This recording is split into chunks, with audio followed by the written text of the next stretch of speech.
Tänapäevane võitmisele ja saavutustele orienteeritud ühiskond toodab meile iga päev noori, kelle puhul jäävad paljud olulised elulised väärtused tahaplaanile. Omanimelise suusakooli rajanud Jaak Mae plaanib näiteks oma suusakoolis seda kurba tendentsi muuta. Ta on veendunud, et aus mäng ja teised sarnased väärtused on palju olulisemad kui võitmine. Lootuses, et vast kõigil on kodunud tegelikult need põhielutööd ja väärtused juba vanemate poolt kaasa antud ja treeneritel ja õpetajatel jääb neid ainult kinnitada ja nii-öelda neid siis vajadusel võib-olla vahest meelde tuletada.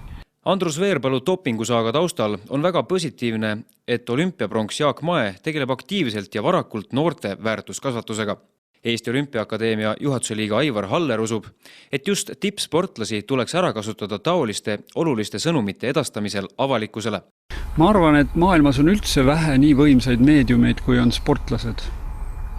Sest ükski poliitik, ma küll spekuleerin nüüd, aga kui ma mõtlen selle peale, et Jaak tõi ise ka välja, Gerd Kanteri ja ma usun, et Eestis ei ole täna ühtegi poliitikut, kes võiks tekitada säärase liikumise ühiskonnas, nagu seda võib teha Gerd. Ja ma usun, et kui ta leiab ühe väärilise ettevõtmise, millele oma tugi taha panna ja mida isegi vedama hakata missionärina mingil hetkel, siis meie ühiskonnas hakkavad toimuma väga suured muutused.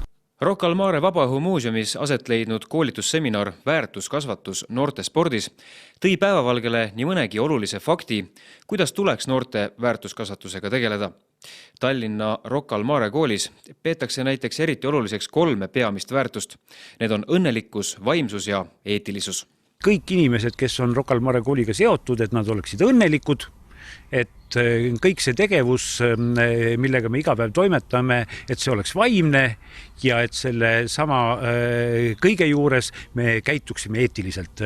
Et need on tänasel päeval 3 põhilist väärtust, mis on meile väga olulised, kuigi et see ei tähenda seda, et teised ei ole, vaid need on prioriteedid. Jaak Mae on veendunud, et mida varem noorte väärtuskasvatusega alustada, seda parem. Väärtused ja hinnangud saavad alguse kodunt ja lastetoast ja